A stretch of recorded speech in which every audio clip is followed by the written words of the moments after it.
જામનગર લોકસભાની બેઠક અંકે કરવા માટે ભાણુમાં કોંગ્રેસના મોટા ગજાના નેતાઓએ માસ્ટર પ્લાનને અમલી બનાવી એક કાર્યક્રમ યોજ્યો. હવે જોઈએ ભાણવડથી મારા પ્રતિનિધિ મનીષ ખેલાણી સાથે અમિત વરુનો એક વિસ્તૃત અહેવાલ. લોકસભાની ચૂંટણીના પડઘમ વાગી રહ્યા છે ત્યારે ભાણવડ ખાતે કોંગ્રેસ દ્વારા જન અધિકાર તાલુકા સંવાદ કાર્યક્રમનું આયોજન કરવામાં આવ્યું હતું. આ કાર્યક્રમ પરિપૂર્ણ થયા બાદ મામલતદારને આવેદનપત્ર પાઠવવાનો પણ સાથોસાથ કાર્યક્રમ યોજવામાં આવ્યો હતો, જેમાં કોંગ્રેસના પૂર્વ સાંસદ વિક્રમભાઈ માડમ, પીઢ અગ્રણી શામતભાઈ ઓડેદરા, શારાબેન મકવાણા, જશવંતસિંહ ભટ્ટી, પાટીદાર આગેવાન અને ભાણવડના વર્ષો જૂના પીઢ તબીબ ડૉક્ટર મોહનભાઈ રાબડિયા, એડવોકેટ ગિરધર વાઘેલા સહિતના અનેક કોંગ્રેસના કદાવર નેતાઓ આ કાર્યક્રમમાં ખાસ હાજર રહ્યા હતા. ભાજપ સરકાર તમામ મોરચે નિષ્ફળ નીવડી હોવાનો સૂર પણ વ્યક્ત કરવામાં આવ્યો હતો. આ તકે પૂર્વ સાંસદ વિક્રમભાઈ માડમે ભાજપ સરકાર પર આકરા આરોપ લગાવતા કહ્યું હતું કે અસલી મુદ્દાઓ જેવા કે શિક્ષા, રોજગાર, મોંઘવારી, સ્વાસ્થ્ય સહિતના પ્રશ્નો ઉકેલવાને બદલે લોકોને બેધ્યાન કરી રહ્યા છે. પીઢ અગ્રણી ડૉક્ટર મોહનભાઈ રાબડિયાએ પણ રામ ભગવાન સૌના હોય જેથી જયઘોષ બોલાવ્યો હતો.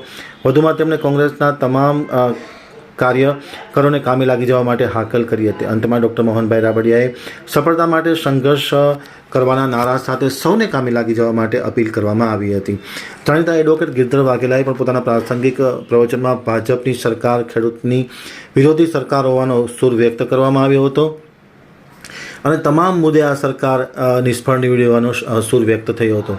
આ કાર્યક્રમમાં મુકેશભાઈ વાવણોટિયા, હિતેશભાઈ જોશી, ભરતભાઈ વાઘેલા, સુભાષ રાડિયા, હિમાંશુ રાડિયા, ભરતભાઈ વારોતરિયા, પ્રદીપભાઈ બગડા, કારાભાઈ ચાવડા, દેવજીભાઈ નકુમ, વાહિદ ગિરાજ, નૈનાબેન કણજારિયા, હર્ષિલાબેન રાઠોડ, ગુલમામન જેઠવા, અનવર કોટડિયા, ઇમરાન ગઢકાઈ, મુરાદ કોટડિયા, ડૉક્ટર કેયુર જાવિયા સહિતના કોંગ્રેસના આગેવાનો આ કાર્યક્રમમાં હાજર રહ્યા હતા.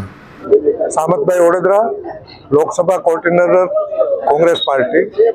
આજે અમે અમારા પાર્ટીનો સંદેશો આપવા માટે, અમારા કાર્યકરોને મળવા માટે અહીંયા ભાણવડ તાલુકા કોંગ્રેસ સમિતિની મિટિંગમાં આવ્યા હતા. આ મિટિંગમાં આગામી ચૂંટણી અંગે અમે અમારા કાર્યકરોને બરાબર બધા સાથે વાત કરી છે. નવા તાલુકા કોંગ્રેસ પ્રમુખ અને શહેર કોંગ્રેસ પ્રમુખની નિમણૂક પણ આપી છે અને છેલ્લા 1995થી ગુજરાતમાં અને 2014થી કેન્દ્રમાં ભારતીય જનતા પાર્ટીની જે સરકાર ચાલે છે, આ સરકાર ફક્ત ને ફક્ત માલેતુજાર લોકો માટેનો વિચારે છે. એની સામે અમારા કાર્યકરોને જાગૃત કરી અને અમારા પાર્ટીનો સંદેશો ગ્રામ્ય લેવલ સુધી જાય એવા અમે પ્રયત્નો કરીએ છીએ. અહીંયા અમે મામલતદારશ્રીને પણ આવેદનપત્ર આપ્યું છે. અમારી વાત એ સરકારશ્રીમાં પહોંચાડે એ વાત પણ કરી છે. સાથે અહીંયા જે આંદોલન ચાલે છે, જે મૂળ છે એ શિક્ષણ નહીં મળે તો આ દેશનો યુવાન આગળ નથી આવવાનો.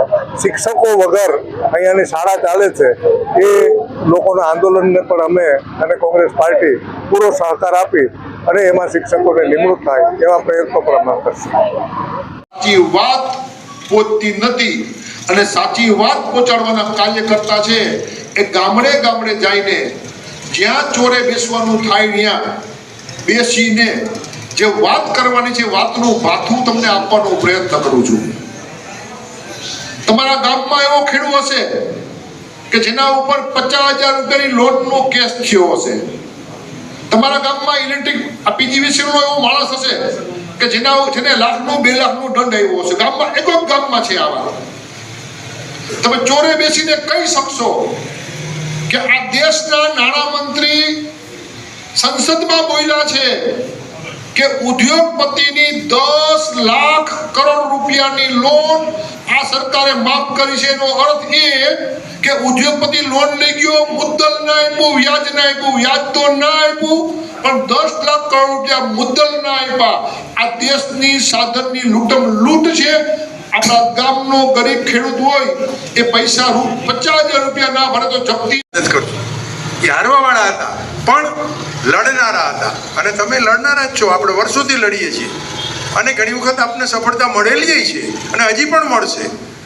કારણ દુનિયાનો ઇતિહાસ છે એ દાખલાથી ભરપૂર છે કે જુલ્મી લોકો, સરમુખત્યાર માનસ ધરાવતા લોકો ઘડીક વાર એમ થાય કે હવે આખી દુનિયા સર કરી લેશે અને પછી કોણ જાણે ક્યાંથી ઉપરવાળો એવી ચાપ મૂકે અહીંયાથી પાછું ઓટવાનું ચાલુ થાય તો ક્યાંય ગોઈતા ન જડે.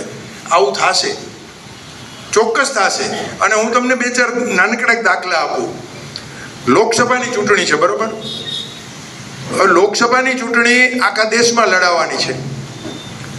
દક્ષિણ ભારતથી ચાલુ કરી અને કર્ણાટક સુધી પહોંચો તો ભાજપે શું લઈ લેવાનું છે? ભલે ને વાતુડીને થાય, ગમે એવી કરે, મીડિયા ઓલી કાંઈ એ નહીં ગયા. હવે વાત આવી પશ્ચિમ બંગાળની. અહીંયા આપણી ચર્ચાઓ હાલતી હોય ત્યાં તો વિખવાદનું આમ સ્વરૂપ આપી દઈએ.